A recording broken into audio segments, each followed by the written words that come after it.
8월 12일 목요일 나를 깨워준 아침을 여는 기도로 시작하겠습니다. 살아계신 하나님 아버지, 오늘 이 아침에도 우리가 눈을 뜨고 새로운 하루를 시작했습니다.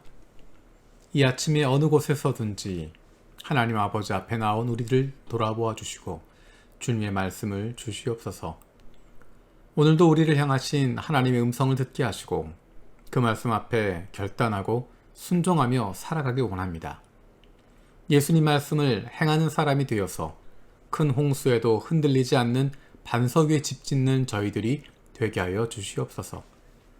태풍으로 인한 피해를 입은 이들을 위해서 기도합니다. 일본의 각 지역에서 큰 비로 인한 많은 피해들이 발생하고 있습니다. 매년 어려움을 겪고 있는 구마모토에서 그리고 서일본에서 많은 피해들이 이어지고 있습니다. 코로나로 인한 어려움과 태풍으로 인한 피해 그리고 무더위로 인한 힘든 상황들이 겹쳐져 있습니다. 이 어려움을 당한 이들의 피난과 복구 그리고 회복의 과정 가운데 더 이상 어려움을 겪지 않도록 주님 불쌍히 여겨 주시옵소서. 고후 사랑의 기독교회 문영준 서다록 선교사 가정을 기억하며 기도합니다. 사역자들이 오로지 주님의 은혜의 통로로 쓰임받게 하여 주시고 주일학교 예배에 성령의 충만한 은혜가 넘치고 말씀의 능력이 나타나서 믿음이 성장하게 하여 주시고 주일학교에 나오는 아이들의 가정이 구원받게 하여 주시옵소서. 9월에 예정 중인 국내 단기 선교를 기도로 준비하여 참여하는 형제 자매들이 성령을 체험하고 주님의 준비하신 영혼들이 교회에 잘 정착될 수 있는 은혜를 주시옵소서.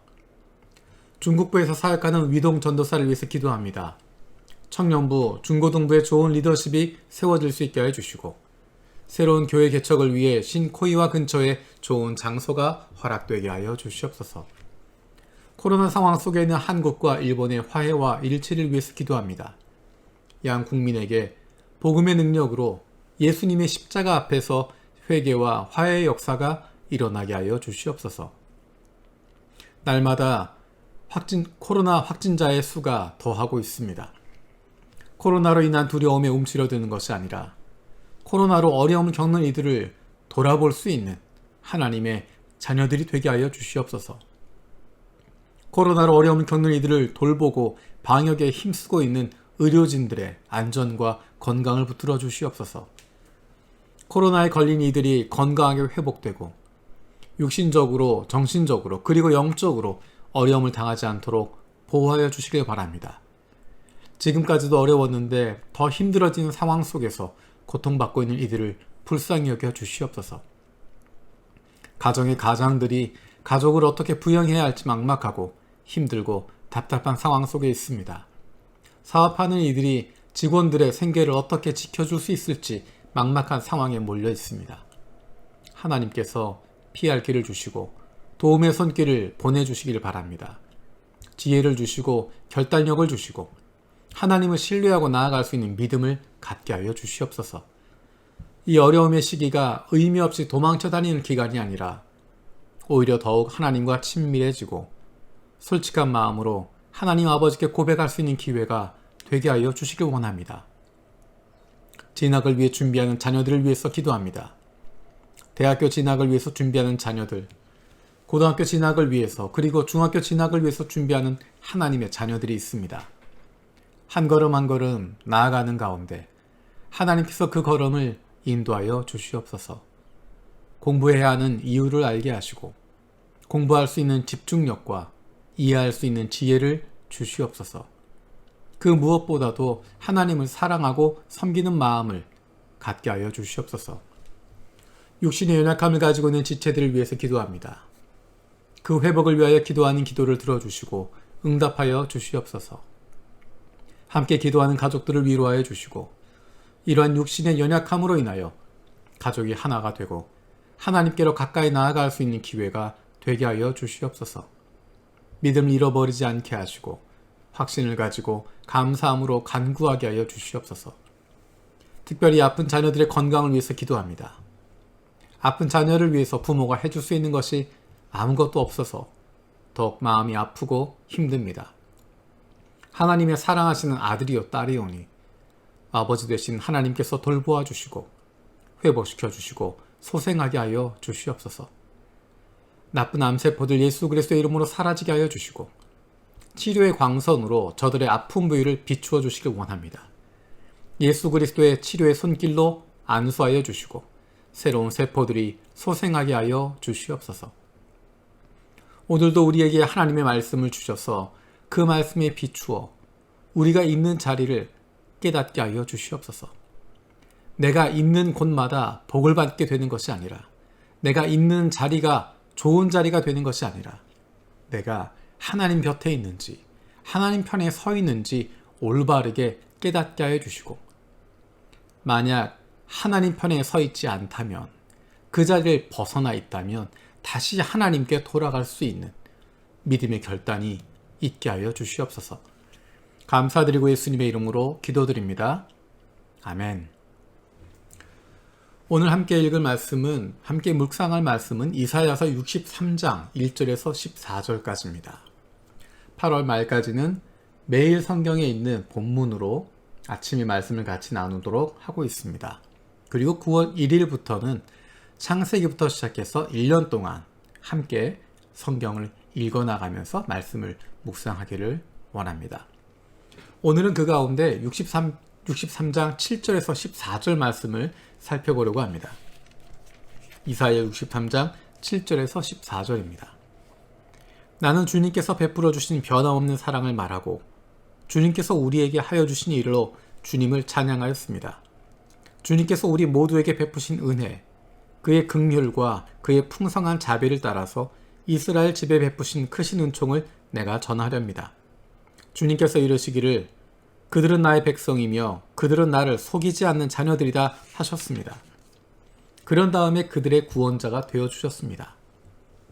주님께서는 그들이 고난을 받을 때 주님께서도 친히 고난을 받으셨습니다. 천사들을 보내셔서 그들을 구하게 하시지 않고 주님께서 친히 그들을 구해주셨습니다. 사랑과 긍휼로 그들을 구하여 주시고 옛적 오랜 세월 동안 그들을 지켜들고 안아주셨습니다. 그러나 그들은 반역하였고 그의 거룩하신 영을 근심하게 했습니다. 그러므로 그는 도리어 그들의 대적이 되셔서 친히 그들과 싸우셨습니다. 그들은 지난날 곧 주님의 종 모세의 날을 생각하며 물었습니다.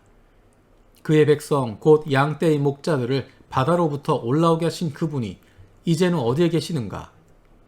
그들에게 그의 거룩한 영을 넣어주신 그분이 이제 어디에 계시는가? 그의 영광스러운 팔로 모세를 시켜서 오른손으로 그들을 이끌게 하시며 그들 앞에서 물을 갈라지게 하셔서 그의 이름을 영원히 빛나게 하신 그분이 이제는 어디에 계시는가? 말이 광야에서 달리듯이 그들을 깊은 바다로 걸어가게 하신 그분이 이제는 어디에 계시는가? 주님의 영이 그들을 마치 골짜기로 내려가는 가축대처럼 편히 쉬게 하시지 않았던가? 주님께서 이렇게 주님의 백성을 인도하셔서 주님의 이름을 영광스럽게 하셨습니다. 아멘. 지금 읽었던 말씀에 보면 하나님께서 하나님의 백성들을 어떻게 구원하셨는지 7절에서 9절에 잘 나타나 있습니다. 하나님께서 그의 백성들을 구원해 주시고 사랑해 주시고 은혜를 주셨다라고 이야기합니다.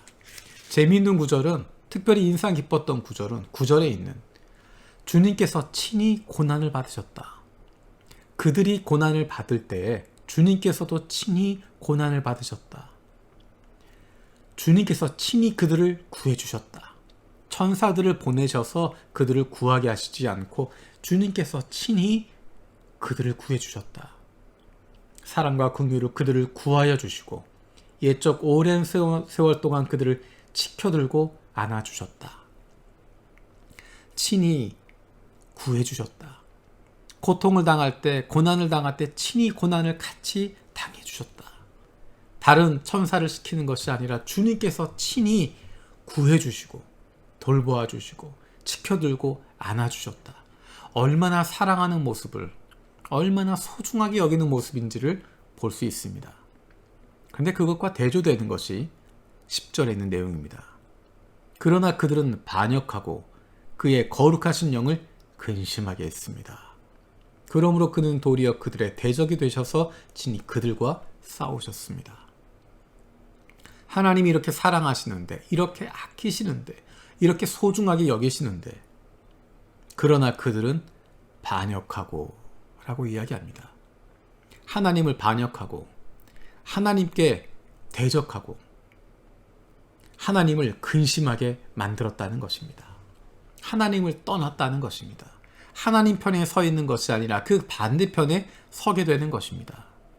그래서 그들이 하나님과 대적하는 입장이 되는 것입니다. 그 사람들이 하는 이야기가 11절에서 14절에 나와 있는 이야기입니다. 우리가 왜 고난을 당하나? 왜 하나님이 도와주시지 않나? 왜 모세의 하나님이, 이스라엘의 하나님이, 그때 그렇게 역사하셨던 하나님이, 그렇게 도우셨던 하나님이 우리를 돕지 않으시는가? 왜 우리 편에 서지 않으시는가? 라고 이야기하고 있습니다. 사실 그것은 엉뚱한 이야기입니다. 왜냐하면 하나님 편에 서지 않았기 때문에, 그들의 위치가 하나님을 대적하는 곳에 있기 때문에 오는 결과입니다. 하나님은 하나님의 사람들을 품어주시고 그들의 고난을 친히 당하시고 친히 그들에게 오셔서 돌보아 주시고 그들을 품어주시고 지켜들고 안아주시는 분이신데, 그분을 대적하고 그분의 말씀에 순종하지 않고 하나님 편에 서지 않고 오히려 반대편에 서 있기 때문에, 하나님 편이 아니라 내 욕심을 따라가고 있기 때문에, 하나님의 말씀이 아니라 내 야망을 따라가고 있기 때문에, 하나님이 원하시는 것이 아니라 내 욕심을 이루기 위해서 가고 있기 때문에 하나님을 대적하는 입장에 서 있습니다. 우리의 삶을 돌아볼 필요가 있습니다. 내가 하나님의 자녀라고 이야기하지만, 하나님의 백성이라고 이야기하지만, 하나님이 나를 구원해 주신 그 기쁨을 가지고 있었지만 지금 내가 어디에 서 있습니까? 나는 하나님의 백성이지만 하나님 편에 서지 않고 반대편에 서 있지 않습니까? 하나님의 자녀이지만 아버지 편에 서 있는 것이 아니라, 아버지 하나님이 원하시는 그것을 하는 곳에 서 있는 것이 아니라 내 욕심대로, 내 야망대로, 하나님이 아니라 세상이 보기에 좋은 것, 그것을 위해서 달려가고 있지 않습니까? 우리의 삶을 돌아볼 필요가 있습니다. 내가 어디에 서 있는지를 다시 한번 확인할 필요가 있습니다. 내가 있는 곳 어디나 축복해 주시고 내가 하는 일 무엇이나 잘 되게 하시는 것이 아니라, 우리가 잘못된 곳에 있으면 하나님은 우리를 돌아오라고 하십니다. 우리가 잘못된 것을 하고 있으면 하나님의 자녀들 그냥 두지 않으시고 돌아오도록 만드십니다. 하나님의 백성이기 때문에, 하나님의 자녀이기 때문에 하나님이 그냥 내버려 두시지 않습니다. 만약에 그런 상황이 있다면 자신을 돌아보십시오. 내가 하나님 편에 서 있는가? 아니면 다른 길을 가고 있는가? 내가 아버지 하나님 편에 서 있는가? 아니면 나와 더 이상 관계도 없는 세상을 따라가고 있는가? 내가 있는 그 위치를 돌아볼 수 있는, 그리고 만약 하나님 편이 아니라면 다시 하나님께로 돌아갈 수 있는 하나님의 백성들, 하나님의 자녀들 되기를 원합니다. 주님께서 가르쳐 주신 기도로 마치겠습니다. 하늘에 계신 우리 아버지여, 이름이 거룩히 여김을 받으시오며 나라가 임하시오며 뜻이 하늘에서 이루어진 것 같이 땅에서도 이루어지이다. 오늘 우리에게 일용할 양식을 주시옵고, 우리가 우리에게 죄 지은 자를 사하여 준 것 같이 우리 죄를 사하여 주시옵고, 우리를 시험에 들게 하지 마시옵고 다만 악에서 구하시옵소서. 나라와 권세와 영광이 아버지께 영원히 있사옵나이다. 아멘.